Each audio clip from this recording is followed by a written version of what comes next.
I'm Tom Osman, and this is Whatever Comes Next, the podcast where I explore the world of underground and independent music making. And on today's episode, I am talking with Conan Neutron, and I'm also talking with Ralph Cuseglio of Rye Coalition. Why am I talking to these two fine people at the same time? Because we are talking about the 5th annual Caterwaul event, which is happening in Minneapolis this very weekend on Friday, Saturday, and Sunday. And if you are not aware, Caterwaul is a DIY music event bringing together all kinds of fantastic bands. Friday will be headlined by The Crosses, the latest band from former Die Kreutzen vocalist Dan Kabinski. The Saturday features The Hammer Party. Check out my interview with Dan St. Jack, episode 59. And amongst the various other cool bands is headlined by Rye Coalition, who, as we'll talk about in this interview, basically have only played very sporadic handful of gigs since their last album, Curses, in 2006, which, fittingly given the title, had, and it is not an exaggeration, having now had this interview, to say that the story behind making that album and releasing that album was traumatic. And then Sunday features the great Stress Positions, who I did get to see play at the Hug and Pint just down the road from me in Glasgow last year, and they were incredible. Also Bronson Arm, who I have spoken with twice on this podcast. Body Stuff are also playing. You can check out my interview with Curran, which was just very recent, just a couple of weeks ago. Pointline Plain, newly reformed, are also playing on the Sunday. You can check out my interview with Nathan Carson from 1 or 2 episodes ago. And headlining the last day, Dazzling Killmen, of whom I have interviewed both Nick Sakes and Blake Fleming. So these, just for me personally, are some of the bands that I would be most excited about. But yeah, the lineup, fantastic. If you're a fan of creative, noisy, fearless, underground, DIY music, this is a place to go to, where I'm sure you will find many like-minded individuals. And yeah, without getting too political, we are living in some pretty dark times at the moment. I mean, I suppose, to be fair, there are parts of the world where times are always dark. And I guess even where I am in the UK, or I guess where various people listening to this will be in the US, there have been plenty of dark times in my lifetime.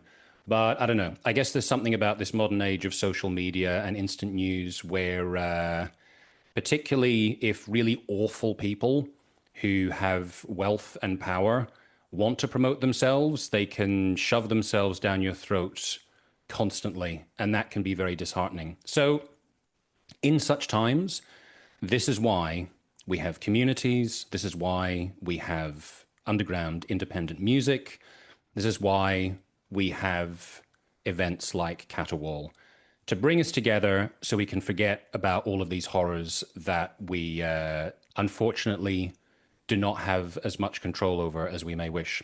So all of that being said, Caterwaul, an event to support if you are anywhere near to the Minneapolis area, this coming Friday, Saturday, and Sunday. The Friday, I believe, is sold out, but you would be helping the festival out greatly by pre-booking tickets for Saturday and or Sunday. Possibly at the beginning of this introduction, I didn't mention the fact that Conan is one of the organizers and co-founders of Caterwaul. Another one of the organizers and co-founders, or at least usually one of the organizers, is currently in hospital. And just a moment before starting this introduction, I read a post from Conan saying that the heart transplant that he was in hospital for has now happened. It was a success. And he is now going to be in an induced coma for the next 2 or 3 days until it is safe for the breathing tube to be taken out. So that is pretty intense, to say the least. I am hugely relieved and heartened to hear that the transplant was successful.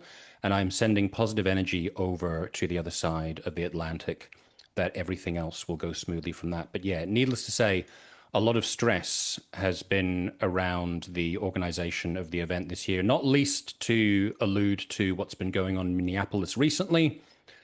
So, yeah, great music, wonderful people, doing great work. If you have the possibility to go to the event, please do so. If you have the possibility to pre-book tickets, please do that too. And I'm sure that you will alleviate the nerves of Conan and the rest of the team involved there. Anyway, that's all a lot of talking from me.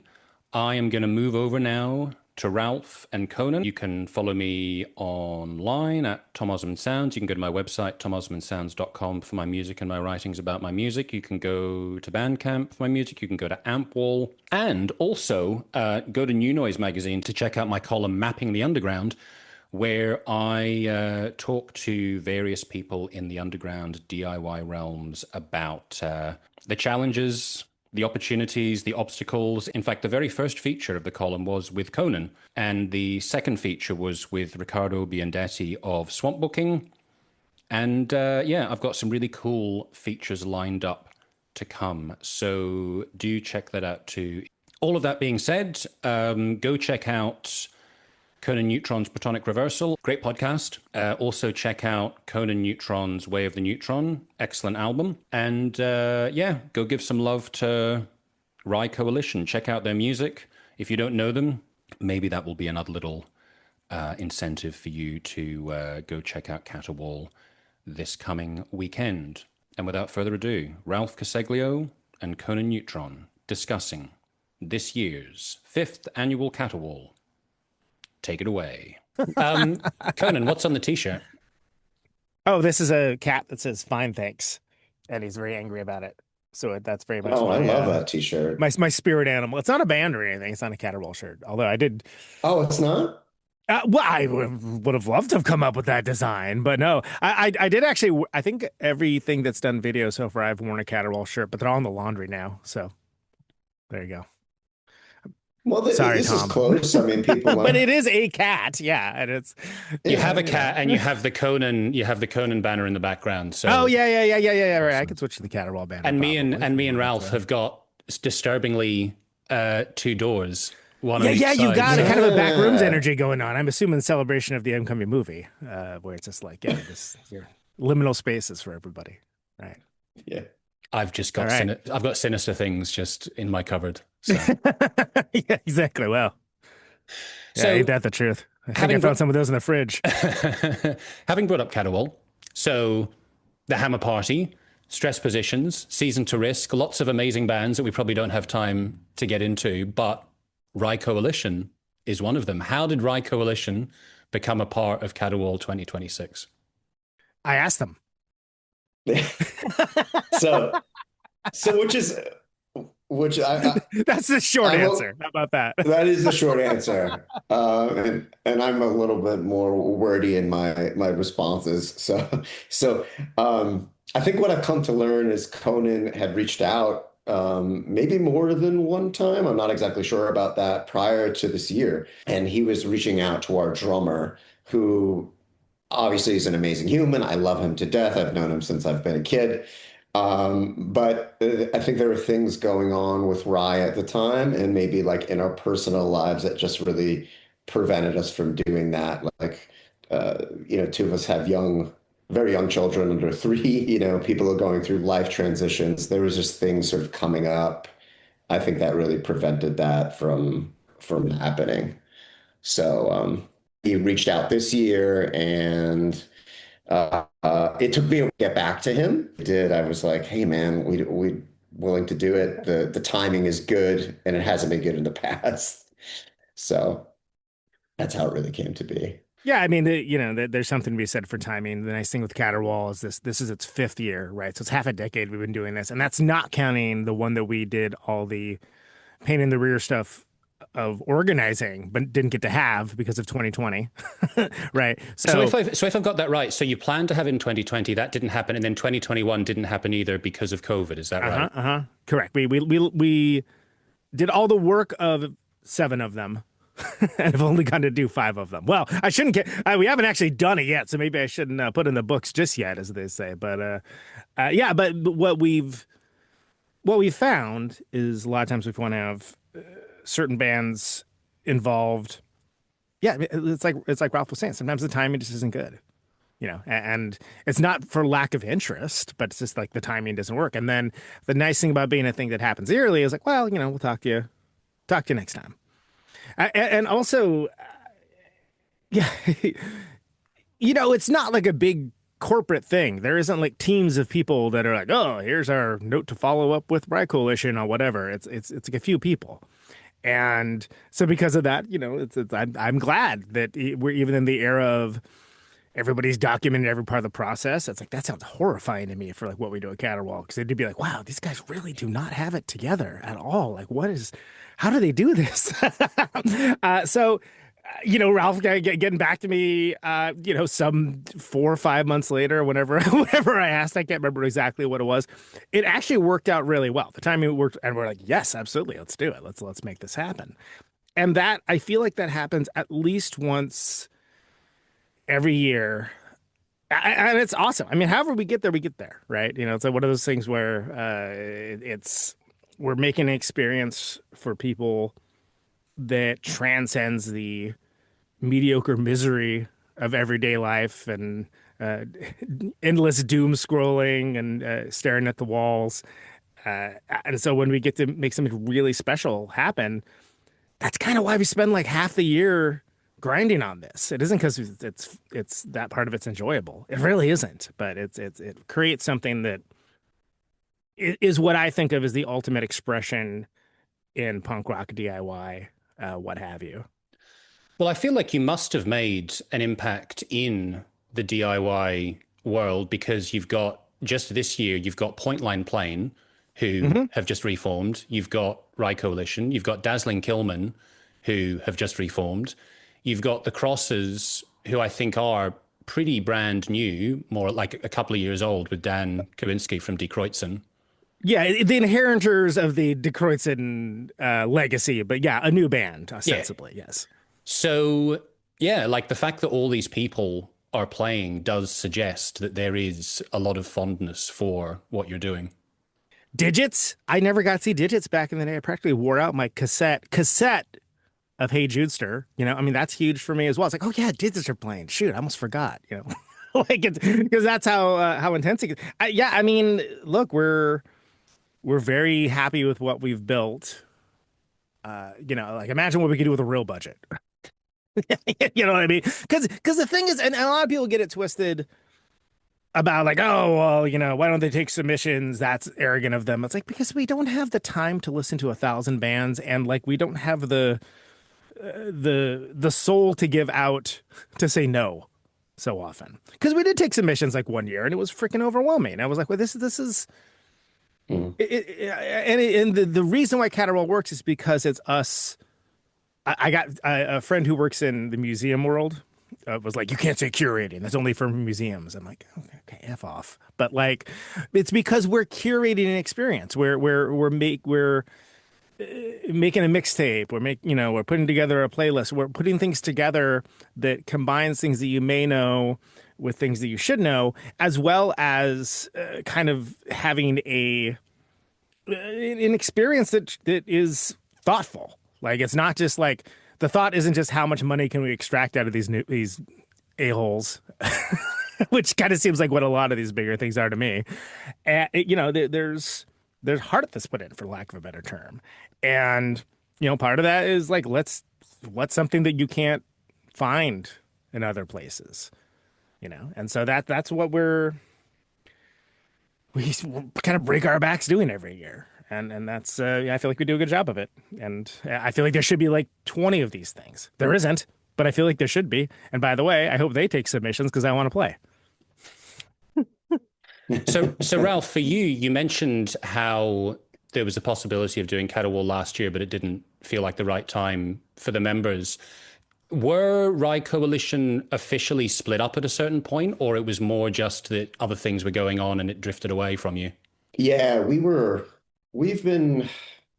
had a period, and this is going back some time now, where we were separated and not playing together, and that's going back to like when that started was like 2006. And then we didn't play together for another 5 years. We got back together for one pretty specific occasion. And that was our drummer's dad's 70th birthday. It's like, you don't say no to that guy. He's been such a supporter of the band, such a great lover of music. Like, going to these shows and like actually lived in the Haight-Ashbury and was going to all those shows at the time and was connected to like a lot of those bands and so you just don't say no to him. And so we did that show and then we said, okay, like, we're not going to make this a thing, but if something feels right to all of us, we will consider it and see if we can work it out with like the various things that we have going on in our lives. So probably since like 2011, I would say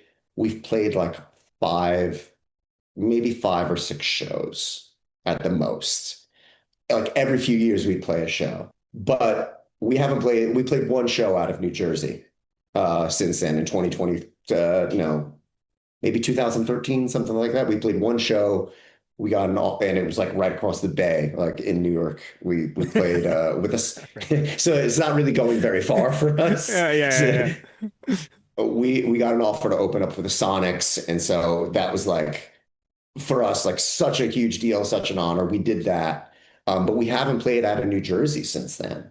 So Caterwaul is really like the first time we are going anywhere outside of like home turf to play a show, and this seems like the right festival for us to do it. There are a lot of bands that I would say like, are in the same family or kin of like what we do, and that is meaningful for us too. I'm not quite sure. And like, I don't have my ear to the pavement in terms of like all these festivals out there, but I don't know if there's quite a festival like Caterwaul in that way that suits Rye. I don't think there's any way for us to kind of come back and play again that would be better for us, like a better fit for us in terms of a festival. I really can't think of one. So that was a long answer saying like, yes, we don't play very much, pretty inactive, but not totally inactive too. And that's what's so great. And that's again, like right down the right over home plate, for us. It's like, yes, that's like what we're looking for, like that's again, it's weird how these things work out. And I wouldn't really want the back end of it revealed to the world, because I personally would be like, oh my God. But yeah, it's amazing like how it all comes together. And it's not just this year, it's every year, right? There's where it's like these really special, cool. We had Flipper with Shannon. I was going to ask you exactly vocals, about right? that, because that you had, that was the last of the 2023. Is that right? That was the headliners for the last day, or maybe it was 2023, or I can't remember. I don't even remember, man. It's all like one big party in my mind. But yeah, I mean, like, but that was like obviously special and unique and cool. We had Brainiac play, and Donna from Juna sang Cracked Machine to close out their set. I was like, oh my God, how freaking cool is this? Like it's I don't know. Why do other things not do things the way we do? I don't know, because it's stressful and doesn't make a lot of money. Probably, but when do you it's start not just working about on money. Caterwaul? Yeah. At what point does the planning begin? Yeah, I mean, in a manner of speaking, the day after it ends, but in reality, it's around September we start kind of seriously, all right, well, what would this look like? What are we gonna do? Who do we want to have? So on and so on. So but I mean, that's like still like 8, almost 9 months before it happens, right? So everyone likes to present this, springing fully formed from the head of Zeus thing of like, oh, it's just there it is, it's already there. It's like, well, yeah, but I mean, we've been, putting bones and putting musculature on, and for months before anybody sees any aspect of it. And then it's always, I choose to find the humor in it, but whenever we announce the lineup, it's like, oh, they should have had, X band, Y band, Z band. It's like, we talk to all of them, every single one of them.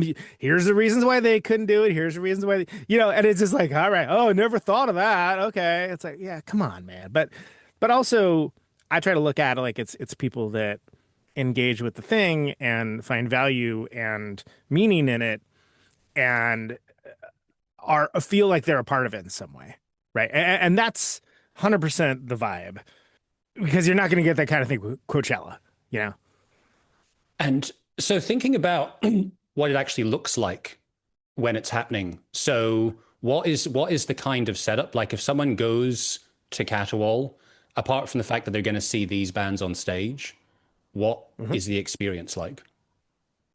Well, the nice thing about it is people travel from all over to it. So you have all the greatest people from like Twin Cities area, but you have people that, I mean, when I'm out on tour, I run into people all the time like, hey, we come up to Caterwaul every year. Like that's our trip. Be like, we come out and, it's a highlight of the year. I'm like, oh, wow. I mean, me too, but like, that's crazy. That's awesome. So when you go to Caterwaul, you're surrounded by your people. You're surrounded by people that listen to, if not exactly the same kind of music you are, certainly enough an overlap that you have a deep connection to these things that are incredibly powerful and meaningful, and you get to be in the same place as them. So then you get to, BS about zines or, obscure records, or if you're a drinker, have a beer with someone, like whatever. It's a communitarian experience, and that's something that I feel like somehow social media has devalued, even though the whole point of it was supposed to be, being social and at the beginning anyway to like keep up with your friends. And then like that's been lost completely. So let alone having me in the same physical place of just being around people you have something in common with. You know what I mean? Like not just like, oh yeah, he's a good neighbor. I like Van Halen too. He always blasts it shirtless in his, in his backyard. Right on. Light up the sky, baby. Let's go. Yeah, that's cool. But it's not like, oh man, did you hear the Rye Coalition's playing White Jesus? Oh, I love that song. I love, it's such a weird song. I love it. Like just like this level of fandom. If pejoratively you could call it nerddom, I suppose, towards a specific kind of music, but it isn't so down the rabbit hole on it that there's not a foothold in. It's welcoming. It's something where it's like, hey, I'm very proud of the fact that people just like, hey, my buddy dragged me to this. I don't know a single band, but this is badass. I'm Yeah. really into this, and I'm going to buy as many records as I can. Wonderful. The system works, right? Is it always, or has it always been in the same place? No, no. Yeah, first 3 years we did it at Mortimer's and Palmer's. Palmer's, of course, shut their doors last year, and we tried it 331 Club for the outside stuff last year, and that was cool. But yeah, we did Zora Darling. We did one of the after parties at Zora last year, and Zora's kind of a new player on the scene. Like it's like a newish venue. I mean, from the cosmic scale of looking at things like in epochs of time, not like like months new, but like. And then it was just like, why do we? Because one of the complaints, and I feel like it's justified in previous years, is like, oh, the venues aren't that close together. It's kind of a pain to get one from the other. By the way, people that complain about this, we had a shuttle, but it's like they're still complaining about it. It's like, all right, this free shuttle is not good enough for you, but anyway, and such small portions. But it's all in one place this year. Great. Book your accommodations like near Zora. Like we have stuff that's first day is going to be just inside, and then we got like a cool outside stage, and it's going to be get that block party atmosphere that everyone likes. And they're down for the scene in a way that some of the venues maybe have not been over the years. And I should probably leave it at that. Fair enough. So, Ralph, for you, have you been to Caterwaul before? I have not. I'm really excited this year to go. For many of the reasons that Conan just brought up, I think as much as I'm excited about playing the show, I'm really excited about possibly like connecting with like new people, seeing other bands. It's just like being in that community and in that space again. Because I don't have the opportunity to do that a lot, right? And so, whether it's connecting with somebody I haven't seen in a number of years, I know there's some bands that are on the bill where like I haven't seen members of those bands, or I haven't seen that band in a long time. There's a band out of Minneapolis that an old friend is in called Panel. This woman Annie Sparrow, and she's in this band Panel. And like we used to play with her old band, the Soviets, like in the late 90s and early 2000s. And so I'm like, I think we're going to stay with Andy. And so like the ability to be able to connect like that and just see people and catch up or talk about like common interests, like that's all really exciting to me. And I know it will go by in like a blur. It will be a complete blur Oh, because yeah. those situations typically are. It's like, touch your base with this person, we're gonna play, and then it's all over. It's like, whoa, that was like a fever dream, and I'll come back to the mundanity of my life, which I love too. It is beautiful, but that's the cool thing about I think what Caterwaul is doing. It's providing this community, this space, this oasis, this fever dream, whatever you want to call it for a bit, right? For people to kind of like step into that and engage in that, right? And step out of like the normal routine of their lives and connect in ways that they want to connect and check out the bands that they want to check out, and hopefully forget the rest of the stuff, that's maybe the chatter that's going on in their heads or the things that are going on in the world for a while. So that's what I'm excited about. Yeah, I'm looking forward to it. Yeah, no, it sounds great. If I wasn't on the other side of the world, I would see this lineup and be like, I'm 100% going to that. It's just like, all the time you can go to an event like this and you might see a few bands that you recognize. You think, I really want to see them. And, probably the other stuff is going to be good too. It's probably going to be in a similar vein. But there are so many bands in this lineup. They're just like, geez, I would get to see all of these at once. It would be amazing. Yeah, if you just get that teleporter going. Yeah, and that's so that's a factor as well, is that, because we've had, Part Chimp, USA Nails, Hands Up, Who Wants to Die. We've had bands from the UK play before, but to put it succinctly, that's really hard right now. Yeah, like we got a Connoisseur who they're an Italian band. I don't know how the hell they got over here, but we do have one international act this year, which I'm like, hey, good on you. You made it through. Maybe they not active on social media talking about politics, I guess. I don't know, but they slipped through the net. Right. But there are some bands that's like, oh, hell yeah, this is going to be the year we're finally going to get, band X. And it's like, oh, no, we won't. That won't be happening. Cool. Yeah. Right on. And that's just, it's the way it is. There's a certain amount of a heartbreak and disappointment that comes with the triumph as well.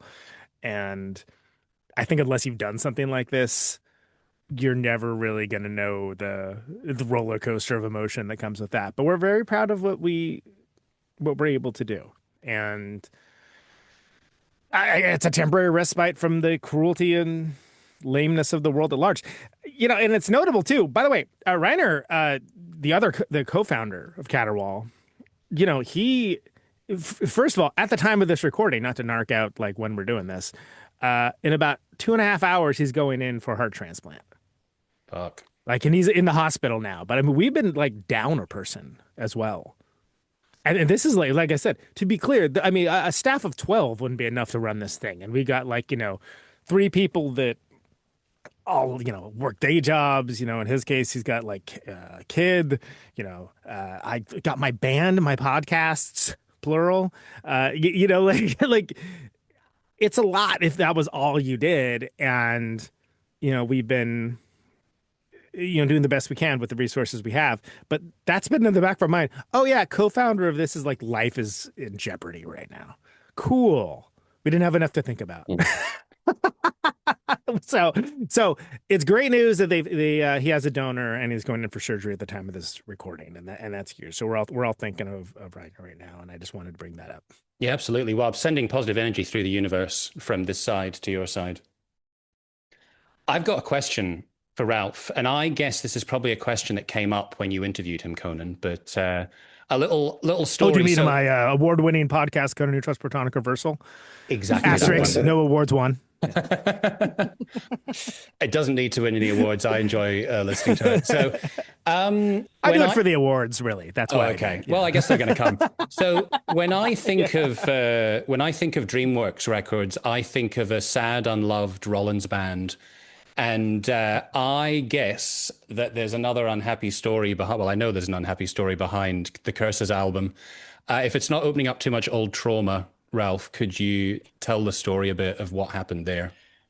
Yeah, sure. So First of all, it was a shock that we were even considered by a major label. We had been a band for a long time by the time that happened, easily over 10 years, maybe pushing, yeah, it's probably about 10 years, 10 or 11 years at that point. And it happened pretty quickly. One of their A&R's guys came to see us at a show, said, hey, would you be interested in signing with Dreamworks?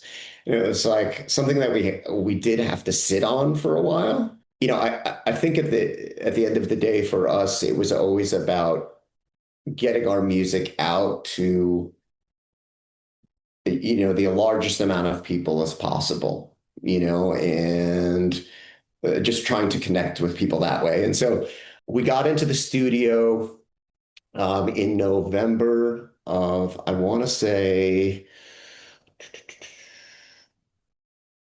2001, maybe. That could be right. And we started making the record. We were making the record, as you probably know, and listeners probably know, with Dave Grohl. He was producing the record. And while we were making the record, DreamWorks got sold. And it got sold to Universal. And so basically the label folded and they dropped a number of bands at that point. I think they kept about 10 or 15 bands on the whole roster. And we were really the only band that hadn't proven themselves at that point. Like we didn't have a record out. They probably kept us on because Dave was attached to the record. That would be my guess. And then it got really weird. So a few months after that, it's like, okay, you're on Geffen now.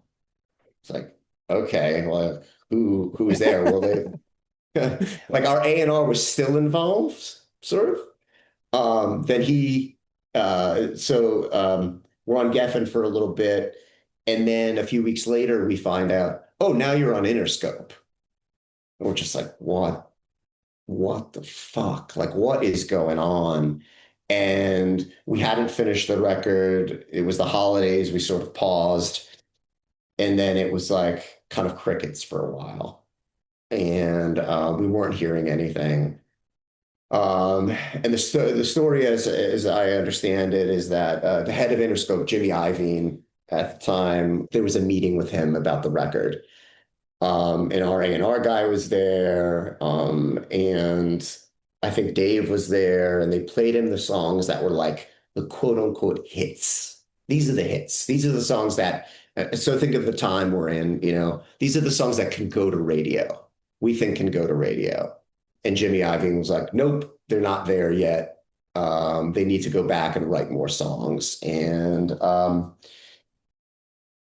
that was really frustrating for us to hear. And his quote is the band needs their dirty deeds. And so in his view, and other people certainly at that time thought there was between our live act and, some of our musical influences coming through, an AC/DC vibe that was going on there, that hard rock 70s vibe that was coming through. And so we literally went back and we were very stubborn and we mapped out the song structure of Dirty Deeds and basically said, okay, if this is what he wants, we'll give it to him, sure. And so there are two songs that are floating around that have never been released that are very AC/DC-esque.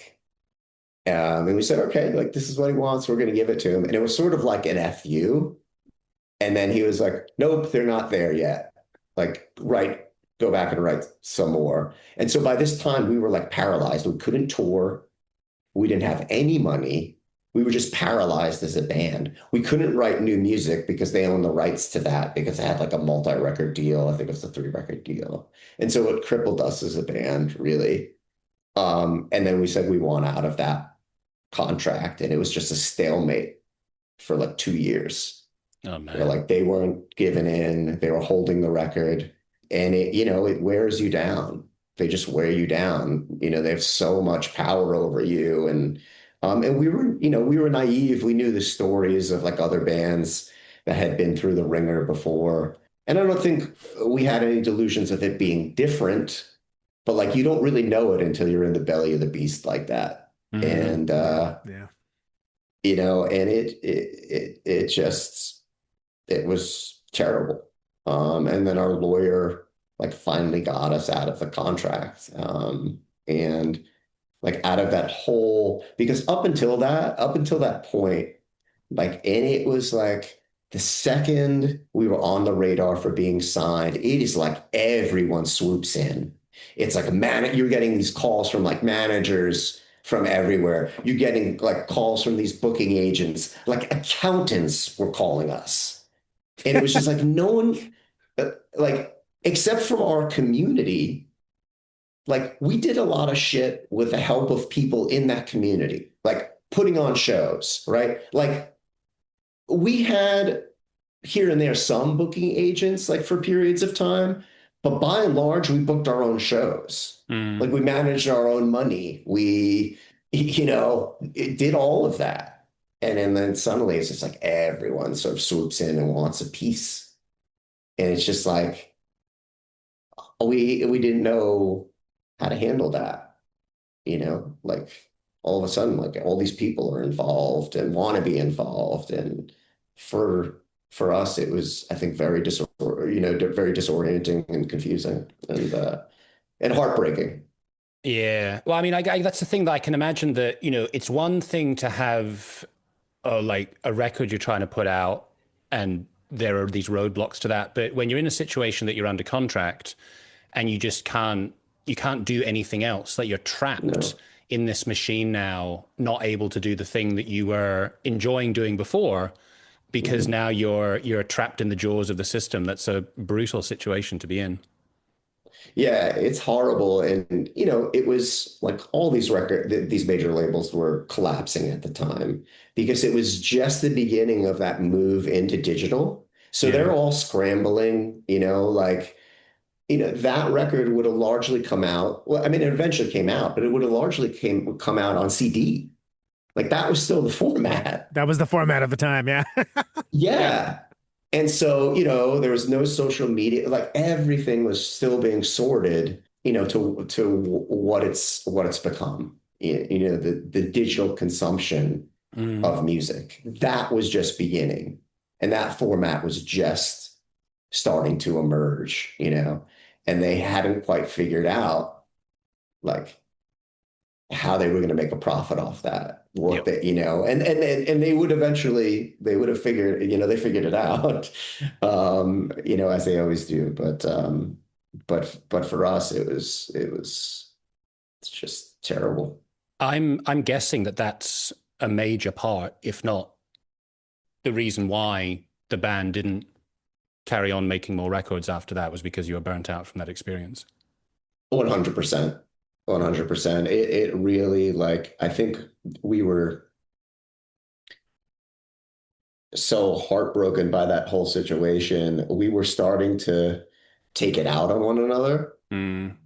Like like I said, the record did finally come out, and it came out on the record label that initially put out our early records. Yeah, I noticed right. that. Yeah. Gerblansson, where we felt the most comfortable, with Charles Maggio and like who first believed in us as a band, and then kind of Dave popped back on the scene at that point. It was like, do you guys want to come out on the road? We'll go to Europe. And like, that was a cool experience for us too. Like, it was a morale boost for us at the time, but still we were trying to figure out how we were going to make our lives work and sustain a living. Yep. And, for the last 5 years, the only thing that we had done was Rye. The only thing, and now it was like, what are we going to do? Like, how are we going to survive from this? And, at that point, it just didn't seem sustainable. So you've mentioned the fact that you have from time to time played shows since then, but at that point that you went off and did other things, what did you go into? I'm presuming that it wasn't music. No, it wasn't. I didn't start playing music again for about another 5 years. I had finished up a degree that I was working on. I finished up my master's degree in clinical social work. So, to be a psychotherapist. And so A nice stress-free profession. Yeah, but a very fulfilling one. I can totally imagine. Yeah. Yeah, a really fulfilling one for me. And believe it or not, these days I work with a lot of like young musicians.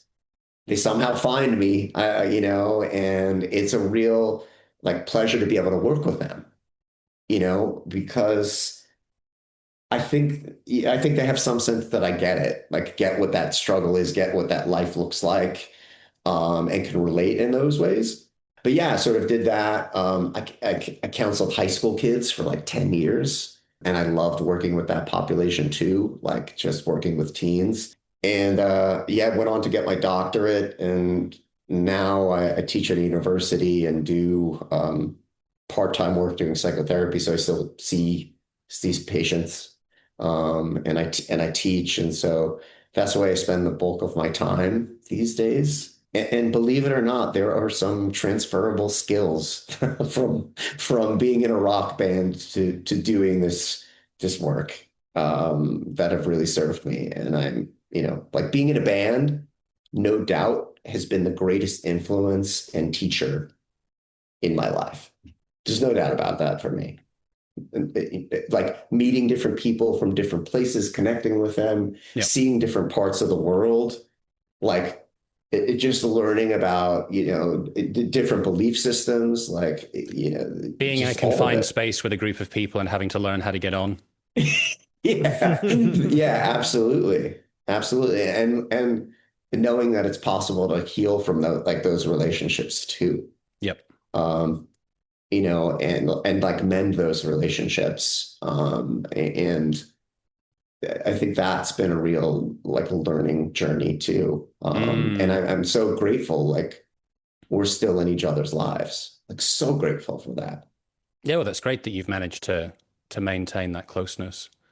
Yeah. Um, Conan, now that I've put Ralph through that, I as know. I feel like I need to take up smoking so I can have a cigarette. Yeah. so Ralph may not be aware of this, but I actually interviewed Conan for a column recently to talk Mm. about the situation that they had with Conan the Secret Friends, with the van crash on the last days of a tour, ultimately going on to play at Ratsy Recon. So I wanted to ask you, Conan, at the Yeah. risk of bringing up trauma for you, more recent trauma, do you have a new van? No, not yet. I've been, rock and roll is good for a lot of things. Improving your credit score isn't one of them. It'll be, it's kind of a coin flip. We're going to be out on the East Coast in about into June. I don't think it'll be in time for them, but I think it will be in time for the West Coast tour we're doing in August. So yeah, we've been renting, which by the way, not cost effective. Even when your friends at band to go hook it up, it's still it's easier to justify when you're out with like on a support with Red Cross and playing to deeply appreciative crowds that are very very friendly all around the country. But it's still not cost effective, and it's weird too because it's not just a van. Like I said when we talked last time, I got that van in 2007 and been touring it since then. So, at the time, 18 years of like faithful service, it's like at least a beloved pet, if not a member of the family. And it sucks. It sucks, but hasn't stopped the fun machine from rolling on. We've got a lot of stuff coming on in the fall, especially. We went way harder in March and April than we do normally because we did like 3 warm-up shows with Mike Watt and then out with Red Cross for like a month, which was obviously amazing and that was fantastic. But it's gonna end up being like relatively quiet summer for us. But yeah, it's not any unless you live in like a huge city where parking it is cost prohibitive. I still think unless you're a gigantic band, owning a van is the way to go. And it also feels weird not being a van owner. That's the thing. It's kind of weird. It's like my entire adult life, I've been like the guy with a van. Oh, we need to move. Call Conan. He's got a van. I'm like, oh, great, thanks. Not call Conan. We have extra pizza and beer. It's like, oh no, call Conan. He's got the van. All right. But yeah, soon. By end of summer, I would reckon. But it's also, we lost both of our cats last year, and that was deeply affecting as well. And I don't like rushing into things as Yeah. well because, like, certain friends are like, oh, just get another cat. Go down. I was like, all right, look, man. Yes, at some point that will happen, but it's like maybe you have a different relationship with your pets than I do. But I feel like I lost my best friend. So Yeah. I first of all didn't need the unsolicited advice, but secondly, that will happen in its time. So, but it's weird. So it's like it's two huge constants in my life were taken away within a like a 4 month period from each other. So Yeah. I mean, pets Yeah. are hugely significant. I would never underestimate their impact and the impact of them not being around. yeah, Yeah. Agreed. it's a whole thing. I guess I can go ahead and mention it that my beloved Jack is immortalized in this year's Caterwaul shirt. There's a great picture of my. If I tried to describe it, it wouldn't do any good. But he always would do what I would call the Billy Idol, which is kind of like a little bit of a sneer, and you would see like the fang. And so, like, one of those pictures is on one of the shirts for Caterwaul this year. Not my idea, actually. I was like, yeah, we can use that. Sure, great. Let's immortalize my sweet boy. Absolutely. We also happen to be, we seem to be the only thing of this style that has a really wonderful kick-ass logo, and we'll go out of our way to not use it. I don't know. That's It is a really cool logo, actually. How did that come about? Where did that come from? Yeah. that was Whitney Hazelmeyer, Tom's daughter. She designed that. We had one for the first year that was cool, but like a little, like, I don't know, a little more rough and tumble looking. And then yeah, second year she came up with that. I was like, that's great. I mean, that's like, Ronald McDonald level of like iconic, So yeah, we really struck gold there. And yeah, it's a great logo. I had nothing to do with it. I was like, great, looks good.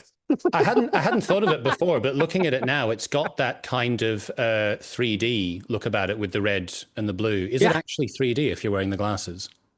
I've never tried, but that has far and away been the most popular shirt we ever did. It was blue with the 3D or faux 3D logo, and there's hoodies of that as well. I don't know if there's any of them left, but yeah, I think that's cool as hell. That's again, I didn't have anything to do with it, but well, that's probably that's probably an opportune moment that I should ask you about the Caterwaul Club.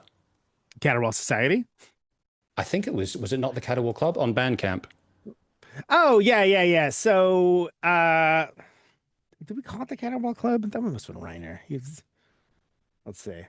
Yeah. So we have a okay. So when Reiner in I guess it was later 2020, he had to have a stent put in for his heart, and it was like a big deal. So I organized this fundraiser / community action event that was putting a comp together with a lot of the bands that at that point, this is 2020, so Caterwaul itself hadn't happened yet, but we had done everything other than having the event. So a bunch of bands like Elephant Rifle, Multicult, us, Gnaw, Dead, so on and so on, came together, and we made a compilation. And Tom from AmRep did the artwork.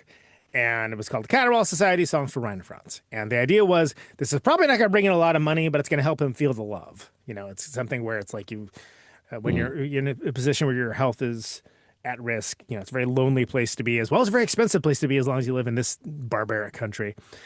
So the idea was to help defray some of that cost, do something cool in the process, celebrate the community. So that's what started for that. And then we did a couple other, we called them the Quarantimes compilations, where we're just like online Bandcamp comps of just like, everyone's sitting around with their proverbial dicks in their hands, or mams, whatever. And why not we put these things together? That's a way to everyone kind of stay active in that weird COVID way. And we would donate the proceeds to certain charities that we wanted to. And we also did what was known as a I think we called it Noise for Change is what we settled on, which I'm like, all right, whatever, sure, fine. There was a benefit for the ERA in 2023, and so that was another thing that we did. So all these are extensions of when Caterwaul was not happening, the Caterwaul Society stuff, which I guess he did call it the Caterwaul Club. Caterwaul Society is right there. I don't know why that's the case, but anyway, you can get. It's a way for us to year round sell like the merch that people like a lot. Like, oh, I forgot to get like these stickers or a hoodie or t-shirt or whatever, poster, blah, blah, blah. Not only can you get those, it's also just a way to keep engaged with the community when Caterwaul is not happening, basically. And so, like, for instance, we did a thing this year before we announced a single band. We only said like the dates. I think I don't know if I remember if we announced the venue. We sold a super limited amount of 3-day passes at like a deep discount of just like, hey, if you know what this is, and you're planning on coming anyway, here's a way to do it like for cheap, and also kind of help us out in the process and help us start the year off right. And that was, I think they all sold that day, so it was like, oh my god, that was like a rousing success. But all of that is, part of this. I think doesn't Caterwaul Society sound cooler than Caterwaul Club? Caterwaul Club is, I guess, you got the alliterative nature of it, but anyway, it's 6 of one, half does the other. Anyway, it's a way for us to stay engaged with that community of people beyond the hellscape that is social media when the event itself is not happening, and as a storefront for merchandise when we. I mean, God, we should be the frickin' charity at this point. But like, raising money for worthwhile causes, stuff along those lines. We haven't done one in a while. I think 2023 was the last charity we did, but Reiner did one. I mean, because Learning Curve's his main thing. Like Conan Neutron Secret Friends is my main thing.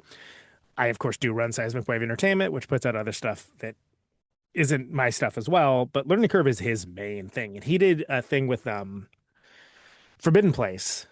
What is that thing called? It's got the cool like neon looking. Well, anyway, it's one of those things where the space that has occupied has, it's kind of somewhat mutable. It goes back and forth, but the idea is to kind of do things without necessarily just this engineered profit motive of streaming content and next thing, but bringing like-minded noisenicks together. For purposes of discovery, celebration, and in some cases to raise money for charities. I did it with the Seismic Waves comp last year. Was it last year? I guess it was last year as well. And you might as well just set money on fire, frankly. But like, it's a nice thing to do. And when you're just whatever the latest musings of like the Spotify CEO is of what you have to do as a band or whatnot, it's just a big old middle finger in the face of all that stuff, and it's for the people that it's for. Yeah, that's a very long-winded answer for a simple question, by the way. Sorry. No, I that's what I aim for. If I didn't get longer answers, then I'd have to ask more questions. But I do think that it is something that I ponder about more and more these days, is that obviously social media and the internet and various different things that come out of the internet have the potential to connect us in a lot of ways, but there is also clearly this potential that a lot of people get alienated and separated as well. So to be able to use these tools in a way that actually promotes people coming together rather than just living on their own little islands, I think is important. It's hard to agree. I mean, and I think it's vital this day and age. And, I wish we could do more of it. We started establishing channels of communication, but it's like also as they degraded and became less viable for that, Facebook groups, things along those lines. Like everything social media wise seems to be hell bent on just forcing everything down these corporate infotainment influencer channels and nothing else. And they keep changing it. And so that makes it difficult. If we had more resources, or I don't know, maybe 10 years younger or something, maybe we would be able to figure it out. But we do the best we can. So that's one of the mechanisms through commerce, I guess, that we do that. But if anyone's got any ideas, let me know. Someone's like Discord. I'm like, okay, cool. So like, 5% of our people would do that. And then everyone else like, what's a Discord, man? I'm still on Friendster. Okay, fine. Friendster, everybody. That's the joke. Friendster. mp3.com, anybody? Thank you. It's, it's hard to have the answers. Sorry, Ralph, what were you going to say? No, he was going to give you his mp3.com profile, I think, is what he yeah. Well, I was about to say, like, I don't have social media. I don't engage with it. I'm so jealous. I'm so jealous of that. And good for you, buddy. Good for you. Yeah, it's not easy. I got off of it maybe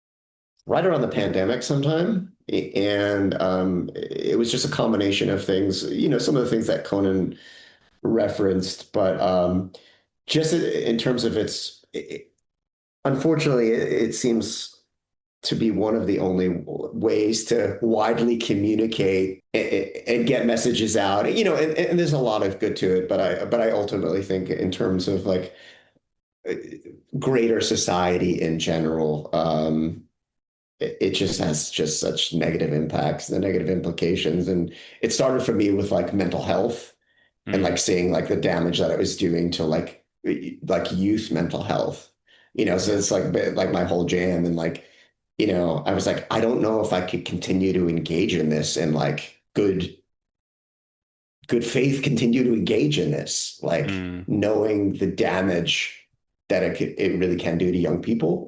And so that was like the first thing. And then realizing the pull that it had on me. Yep. And I was just like, I need to try to just like step away from this. And so I still like have a Facebook profile for people to like, if they need to find me and they can't find my email somewhere, like, okay, like I have that, but I will go on it maybe like once every 4 or 5 months. That's the way to do it. You ain't missing anything. Trust me. Yeah. You may see my dad posting a bunch of Gal Gadot pictures and like, funny memes where it's like, Dad, calm down. Being a little too much right now. Gal Gadot. Why Gal Gadot? Anyway. But I get a lot of shit for it, like, in good fun from friends and, and I miss some things because of it too. Like I'm just totally clueless that something happened. And usually it's more importantly related to like maybe something like, music wise. Like, oh, this particular venue only fucking post on their Instagram or something like that. Yeah, and it's like, oh, I didn't fucking know that band was in town. like just like weird stuff like that. I was like, oh, I would have liked to have done that. No clue, because I wouldn't be, I'm not able to find out. And so there's like a give and take with it. Yeah, that's why services like Bands in Town and Songkick are useful, because you can, it's not tied to those platforms, and you can, again, assuming that people use them, you can at least find out. Some other people have brought up Bands in Town that I've interviewed, but I've never used it myself. I mean, is it in the UK, or is that just a North America? I think it's all over. And you just like be like, I'm interested in these bands, and like you can even like have it pull, because of course you can have it pull from like your Spotify account or whatever, and it'll be like, oh, did you want to follow these artists? Yes, I do.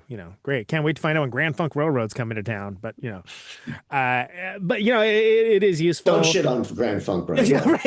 I'm thinking about Grand Funk Railroad 2026, not like the classic era. Okay. Where it's like the roadie is like the only original member. You know what I mean? Like, I don't even know. I'm disparaging Grand Funk Railroad for no reason, but if you're as a band, as someone who like actively plays in a touring rock band in the hellscape of 2026, it's invaluable for people finding out about anything to like just utilize those non or social media adjacent. I mean, how else will you know if the shirtless antics of Mark Farner are going to be happening or not? I don't know.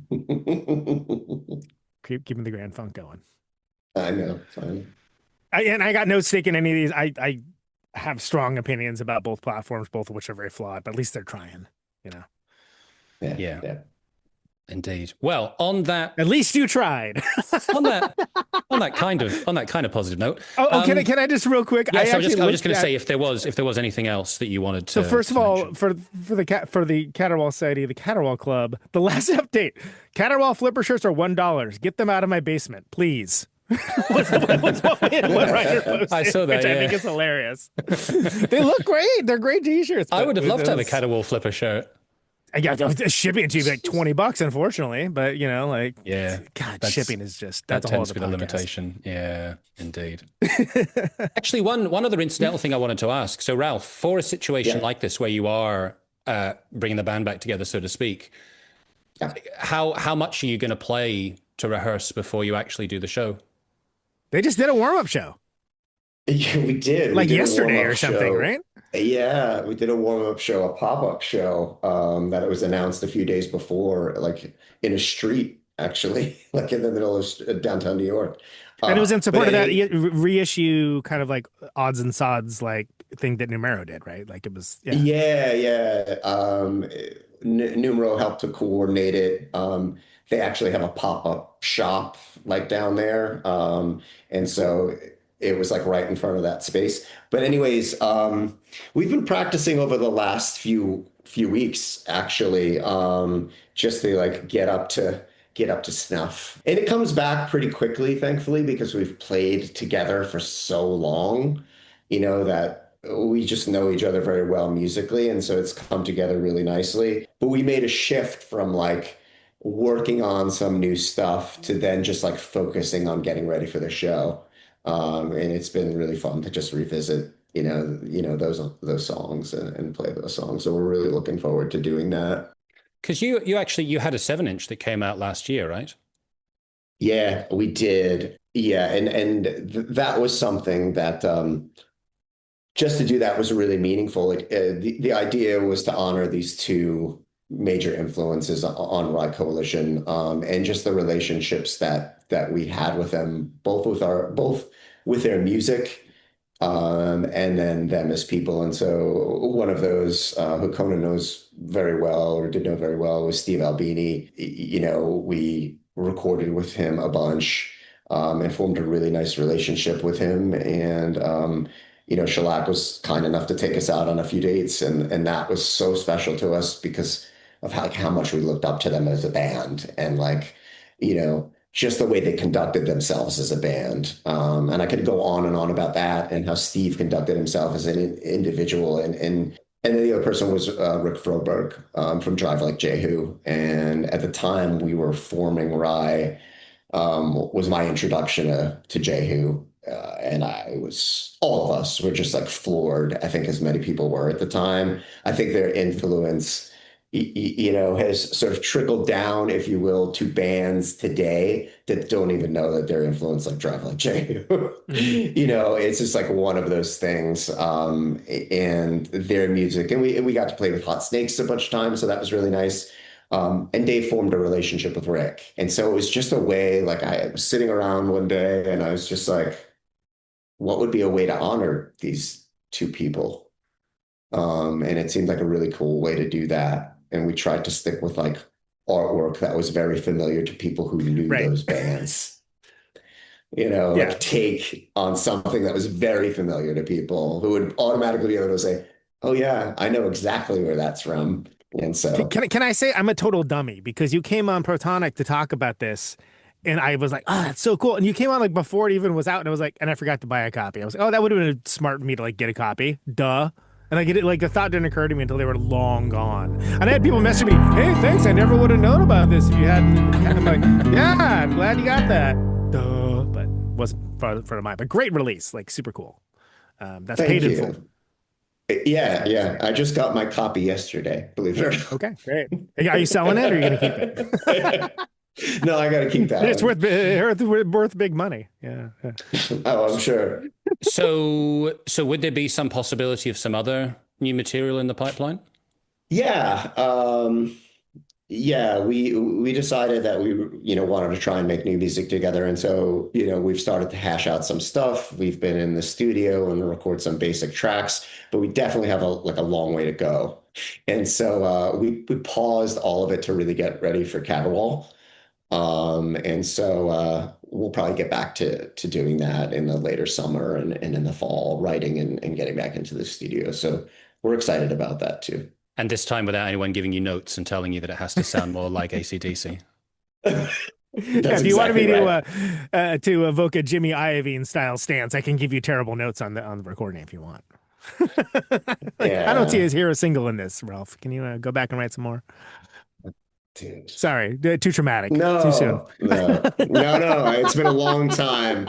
I've been a long time. I've spent, believe it or not, I've spent a decent amount of time in therapy talking about I know, I believe that you. whole experience. So Yeah, I've come a long way from it. And Conan, then, any last yes. things that you'd like to say about the forthcoming Caterwaul and anything else as well that you have going on in your various ventures? Sure. Well, I mean, for my stuff, Protonic Reversal weekly, 12 years and running, which I think we determined in podcast years is like 97 or something, right, Tom?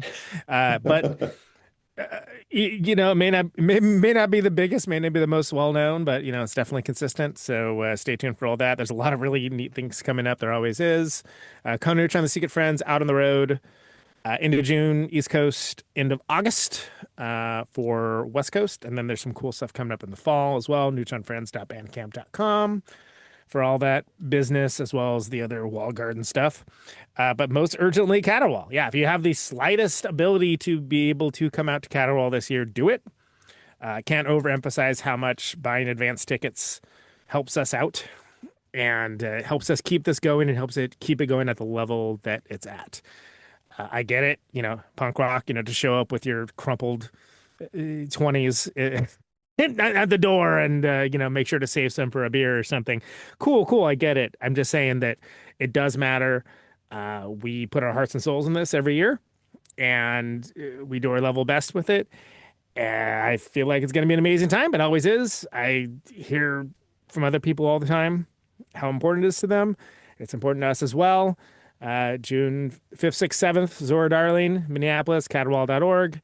Thanks for having us on Talk About It. It's one of those things where I feel like it's a detriment for me to be wearing so many hats sometimes because it's people like can focus on like one quarter of one thing at any given time. But it's great to do long form stuff like this because I feel for whatever reason that in a short form world, some of the nuance can get lost. So it's great to be able to have a platform for that, Tom. Thank you. Well, it's my pleasure, and you're doing great work. And Conan, it is always a pleasure. And Ralph, it was great to meet you. Thanks a lot for your time as well. Yeah, you too, Tom. Thank you so much. Appreciate the time. My pleasure. So have a great Caterwaul. See you both some way down the line, one way or another. See you on the internet, where we all live. All the best.